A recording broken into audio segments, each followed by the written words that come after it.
Tennant act వచ్చింది. నేను చిన్నప్పుడు నాకు 70 సంవత్సరాలు వచ్చాయి. టెన్నెంట్ యాక్ట్ ఎప్పుడు వచ్చింది? ఇందిరాగాంధీ ఆవు దూడ గుర్తొచ్చి టెన్నెంట్ యాక్ట్ వచ్చింది. ఆ యాక్ట్లో ఎవడైతే భూమి అనుకోగలిగాడో ఆడికి ఇచ్చేసింది భూమి. అప్పుడు రాజు పండించాడా? రాజులు లేరు కదా, అప్పుడు రాజులు ఇచ్చారు అనుకుందాం. రాజులు కాదు కదా, రాజు ఏం పండించలేదు, దేవుళ్ళు పండించలేదు. దేవుళ్ళు పండించారు అంటే దేవుళ్ళు పండించలేదు. దేవుడు కానీ పండిస్తారా? దేవుడు దున్నేవాడే భూమి. ఆ భూమి ఎలా ఉండేదట? నేను కుర్రని మా నాన్న సంట పెట్టుకుని వెళ్ళేవాడు. నాకు 70 సంవత్సరాలు వచ్చాయి. వెళ్తుంటే ఆ భూమిలో సారా కాచుకొని, ఈత చెట్లు మొగ్గులు పొడుచుకొని, తాటి మొగ్గులు పొడుచుకొని, కళ్ళు తీసుకొని తాగుతూ ఉండేవాళ్ళు. ఆ పూర్వం కండిపెల్లి పోకయ్య, కండిపెల్లి నోకయ్య, కండిపెల్లి నాగరాజు, కండిపెల్లి చిన్నప్పరో పెద్దప్పరో అనేవాళ్ళు ఉండు. వాళ్ళ తాతలో ఆకుపైన ఉండేదన్నమాట.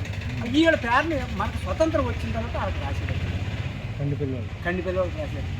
కండిపెల్లివాళ్ళకి రాస్తే అప్పుడు మన స్వతంత్రంలో టెన్నెంట్ యాక్ట్ అదే పేరెడంగల వాళ్ళ పేర్లు వచ్చాయి. ఆ తర్వాత వాళ్ళకి పట్టదార పాస్ పుస్తకాలు 1, 2, 3. ఇప్పుడు జగన్ వచ్చిందా 4 పుస్తకాలు వచ్చాయి, పాస్ పుస్తకాలు. అప్పుడు మరి భూమి ఆడదంటారా లేక దేవుడిది అంటారా? దేవుడిది కాదు కదా, దేవుడే పండించలేదు కదా. దేవుడు పూజారులు ఇచ్చారో మానే వదిలేశారు. అప్పుడు కరువులు వచ్చాయి. నేను కరోనప్పటికీ 7 ఏళ్ళు కరువు వచ్చింది. అప్పుడు కూడు లేదు, గంటి కూడు, జొన్నగడ్డి ఇలాంటివి తినేవాడు. పనగంటి కూర, చాదరేసి కూర ఉడకబెట్టుకొని తినేవాడు. ఏముండే కాదు అప్పుడు. ఇప్పుడేటి నోటి నిండా యాల ఓ సొక్క మొక్క ఒక కక్క మింగుతూ ఉంటున్నారు. యాల పని చేసేవాడు లేడు, యాల అయిపోయింది. ఆ టైంలో ల్యాండ్కి అది ఒక దెబ్బ కింద ఉంటే అవి గుంట కుంటల కింద తెచ్చి ఆమెలు తీసుకొని అమ్ముకొని వాళ్ళు బుక్కలో పెట్టుకున్న తర్వాత వీళ్ళకి వచ్చింది. టెన్నెంట్ యాక్ట్ వీళ్ళకి వచ్చేసిన తర్వాత గవర్నమెంట్ వచ్చేసింది. గవర్నమెంట్కి ఇచ్చేసిన బాబు దేవుడిది అంటుంటే వెళ్ళకపోతే గవర్నమెంట్ దేవుడు అంటున్నారట. వీళ్ళు ఒప్పుకుంటున్నారు. ఒక దేవుడికే పెట్టారంటే మేము ఎరగం కదా. ఇప్పుడు మా తాతలు ఎరగరు కదా. ఏమో 69లో కట్టు టెన్నెంట్ ఎప్పుడు ఈ దేవుడి భూములు ఎప్పుడు వచ్చాయి తెలుసండి? 69లో వచ్చాయి. 69కి 49కి తేడా కదా. అప్పటికి ఎప్పుడో పూర్వం రాజులు అయ్యే భూములు జమీందారులు ఇచ్చారు, లేకపోతే ప్రభుత్వం వెళ్ళదు కదా. అది దాని హిస్టరీ. అలాంటి హిస్టరీ ఉన్న భూమిని వాళ్ళు ఎంతమంది వాళ్ళ అన్నదమ్ములు? 2 అసలు గున్నయ్య కొంచయ్య. వాళ్ళ కొడుకులు వీటికి 4 కొడుకులు, ఆడికి 4 కొడుకులు. ఈ 4 కొడుకులకి 80 పంచుకున్నారు. ఈ 20 ఎకరాల ఊరు ఆడికి 10 సెంట్లు, 20 సెంట్లు, 50 సెంట్లు ఇలాగా ఆ పిల్లలు పెళ్ళిళ్ళకి అమ్మేసుకున్నారు. వాళ్ళు అమ్మేసుకుంటే మేము కొంత కొనుక్కున్నాం కొంత. అది ఇవాళ దేవుడిది. దేవుడికి ఎక్కడో పెట్టారు, అది అలా ఉండిపోయింది. అది ఏం చేశారంటే ఆ కలెక్టరేట్లో ఆ రోజుల్లో పేరుడంగలో ఆ దేవుడి పేరుందో దేని పేరుందో అది కుట్టేసేసి రైతులకు పెట్టేశారు. అది మీకు ఇంత చూపించాను కదా. అది ఆ హిస్టరీ అన్నమాట అండి. ఆ హిస్టరీని ఇవాళ ఈ 80 సంవత్సరాలు వదిలేశారు. ఈ కొత్త యాక్ట్లు వచ్చాయి కదా. ఈ కొత్త యాక్ట్లో వెనకాల ఈ బడాబాబులు ఉండి ఈ బడాబాబులు చేసే పనులు సార్ అంతే కాదు. ఈ బడాబాబులు చేసి ఈ దేవుడి భూములు లాక్కొని దీన్ని ఏ రూపంలోని డబ్బు రూపంలో మార్చుకోవడం కోసం చేస్తామన్నారు. ఈ పేదలను కొట్టి ఇప్పుడు అందులో ఎంతమంది ఉన్నారు తెచ్చా? 35 రైతులు ఉన్నాం. ఇంచుమించు 200 మంది పురస్కారానికి ఉన్నాం. అందులో 10 సెంట్లు రైతు ఉన్నాడు, 5 సెంట్లు రైతు ఉన్నాడు. అలాగా వాళ్ళకి పెళ్ళిళ్ళకి కట్టాతలకి ఏవో పెళ్ళిళ్ళు చేసుకుంటే అవసరం వచ్చాడు 20 సెంట్లు అమ్మేసుకోవటం. అవి కూడా డాక్యుమెంట్స్ ఉన్నాయి. అది దీని చరిత్ర. ఇలాంటి చరిత్ర నాయకులకి తెలుసు, ఆ పక్కన గ్రామస్తులకు తెలుసు. ఈ ఆర్డీఓ గారు మాకు ఇంచుమించు 30 సంవత్సరాల బట్టి నుంచి మా కొత్తపల్లి మండలంలో చేసిన మల్లిబాబు గారికి తెలుసు. అన్నీ తెలుసుండి కూడా మమ్మల్ని చాలా ఇబ్బంది పెట్టి గురి చేసి చాలా ఇబ్బంది పెట్టి ఈ 4 నెలల నుంచి అన్నం తినలేదండి. అన్నం తింటలేదు. కాలు కింద మట్టి కరిగిపోతుంది. కంటి నిద్ర రావట్లేదు. ఏటి కష్టపడి కొనుక్కున్నాం మేము భూములు. ఎన్టీపీసీలు భూములు కొనుక్కున్నాం మేము. అప్పుడు ఆ భూములు పోతే కొనుక్కున్నాం మేము. ఏదో 10 సెంట్లు, 20 సెంట్లు, 50 సెంట్లు అమ్మినోడి దగ్గర అలా కొనుక్కొని రోడ్డు తీసుకున్నాం. అక్కడ చుట్టూరు దానికి రోడ్డు ఉంది. ఇలాగ రోడ్డు ఉంది, పెద్ద రోడ్డు. ఆ రోడ్డుకి ఇప్పుడు ఏంటంటే మామూలుగా ఈ ల్యాండ్ ఎక్విషన్ ఉంటుంది కదా, స్థలాలు. ఆ స్థలాల్లోకి మార్చుకోవాలని ఒక అభిప్రాయం వెనకాల బడాబాబులు ఉన్నారు.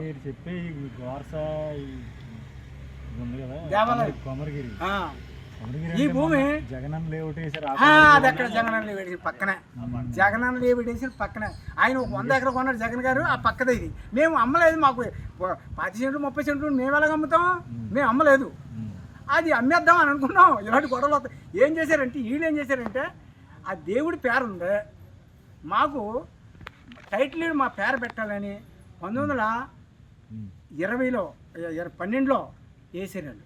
అండ్ అప్పుడు ఆర్డీఓ గారు రేఖడానికి వచ్చింది కదా, అప్పుడు వచ్చి ఇది ఇండోమేట్ది కాదు, మాది ఇండోమేట్కి ఈ భూమి లేనిది సర్వే నెంబర్లోనే అని పేపర్ నోటీస్ ఇచ్చి ఏసీ కొండలరావు గారు పేపర్కి స్టేట్మెంట్ ఇచ్చి అప్పటికి వదిలేశారు. వదిలేస్తే మళ్ళీ ఒకసారి ఏం చేశారు, జన్మభూమి కార్యక్రమం చంద్రబాబు నాయుడు జన్మభూమి కార్యక్రమం లింక్ తగిలిచ్చారు. ఆకాశానికి తాడు కట్టి పై నుంచి కిందకి ఏలేశారు అనమాట. ఏలెత్తది తొండ ముదిరి ఊసరిల్లు అయినట్టు అలా మేమేం అన్ని అధికారాలు మాకున్నాయి కదా, మేము ఎందుకు వెళ్ళాలి, మేము గర్వించాం. అది అనమాట. ఆ గర్వించింది ఏమైందంటే ఇప్పుడు ఇండోమేట్కి ఇండోమేట్ ఏంటంటే ఒక ఆ కోర్టు మంచి కోర్టు కాదు, అది వాళ్ళని సపోర్ట్ చేస్తుంది, గవర్నమెంట్ కూడా ఆ కోర్టు సపోర్ట్ చేస్తుంది అంతే తప్ప అది సివిల్ కోర్టుకి వెళ్ళండి బాబు అని జేసీ గారు చెప్పారు. సివిల్ కోర్టు కానీ నేను డిక్లేర్ చేయకూడదని సివిల్ కోర్టు కానీ మేము డబ్బులు తడుకున్నాం. తడుకుని లోపల వేసేసారు వాళ్ళు. వేసారు అది ఎప్పుడు 2012లో వేసారు. అది ఇంచుమించు లేదంటే 12 సంవత్సరాలు పనిచేసింది ఆ జేసీ గారు ఇచ్చిన రిపోర్ట్. ఈ 12 సంవత్సరాలు కప్పలాగా మాట్లాడలేదు. ఇప్పుడు 592 కేసు అని మాకు ఏమన్నా అదే 529 కేసులో మాకు హక్కులు కల్పించండి దేవుడికి, మాకేమో లేదన్నారు. లేదని మళ్ళీ అది పోయితే అలా కలగదని ఇప్పుడు 87 కేసుకి ప్రిపేర్ చేసి ఇండోమేట్లో కొట్టేసుకున్నారు. తీసేసుకున్నప్పుడు మా భూమి మాకు అప్పచెప్పాలి కదా. మాకు కట్టారు అన్నమాట, కేసు కట్టారు నా మీద. కేసు కట్టి ఇబ్బంది పెడుతున్నారు సార్. అది దీన్ని అండాలం కాలేజీ ఉంది, అలా కాలేజీలు అన్నీ ఉన్నాయి. ఆ కాలేజీలు ఎవరే పిఠాపురం రాజు ఎస్టేట్లీ జమీందారులు ఆ రోజుల్లో వాళ్ళు ఇచ్చేమటి ఇచ్చేస్తారు. ఎలా వాళ్ళు కొనుక్కున్నారు, ఇచ్చేమటి ఇచ్చారు. ఇప్పుడు దొరలు ఉన్నాయి, కొన్ని వేల ఎకరాలు ఉన్నాయి. అప్పుడు పన్ను కట్టినోడికి ఇచ్చేసారు భూమి.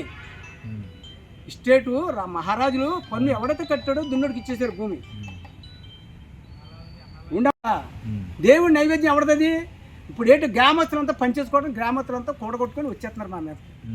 మాకు ఇంచుమించు వాళ్ళ 1500 ఓటింగ్ ఉంది, మాకు మా గ్రామస్తులకి ఇంచుమించు 9 విలేజ్లు ఉన్నాయి దాని మీద, కొమరగిరి మీద. నాగంపేట, ఆనందనగరం, చుంటువారిపాకలు, కమలగారిపాకలు, చిన్నకాలతోటి, పెద్దకాలతోటి ఇవన్నీ కూడా కొమరగిరి మెయిన్ విలేజ్. అయితే ఇది గోర్స్కి చేర్చి ఉంటుంది ఈ భూమి. గోర్స్ భూమి, మా భూమి మధ్యలో రోడ్డు అడ్డు దాని మీద. దీని స్టోరీ అలాంటి స్టోరీ భూమి ఇది. అంతకే ఏంటంటే మమ్మల్ని చాలా ఇబ్బంది పెట్టేస్తున్నారు.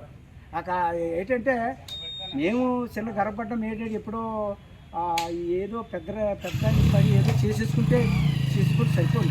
ఏం చేశారంటే ఆ దేవుడిదని పెట్టారని చెప్తున్నారు. మేము ఎరుదు ఆ దేవుడికి ఉందో లేదో మేము ఎరుదు. మా తాతలు ముత్తాతలు పండించుకొని మేము వాళ్ళు కొన్నది మేము కొనుక్కున్నాం వాళ్ళు కొనుక్కున్నాం, అలా కొనుక్కుంటా పోయారు. ఇప్పుడు మీరు పంట అయిన వాళ్ళదని ఇప్పుడు ఆపేశారు. ఆర్డీఓ గారు వెళ్ళాలని అని చెప్తున్నారు. ఇదంతా వెనకాల పెద్ద బడాబాబులు ఉన్నారు పొలిటికల్గా. ఆ పొలిటికల్ ఎవరంటే ఇంకా చెప్పకూడదు. అది ఆ పొలిటికల్ వెళ్ళి బాబు ఇది ఎలా ఉందని ఎమ్మెల్యే గారు, మీ గొడవలు అన్నీ తెలుసు నాకు, మీ భూములు అన్నీ మీకు ఉన్నాయని తెలుసు, దేవుడిది ఏమైపోయింది అంటే దేవుడు మాకు అమ్మేసాడు అనుకోవాలి మేము, అంతే కదా. ఆ దేవుడికి పండించలేదు కదా.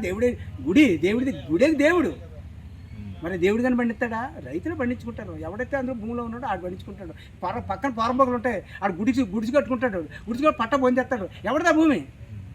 అడిదేనా లేకపోతే మరి గవర్నమెంట్దా?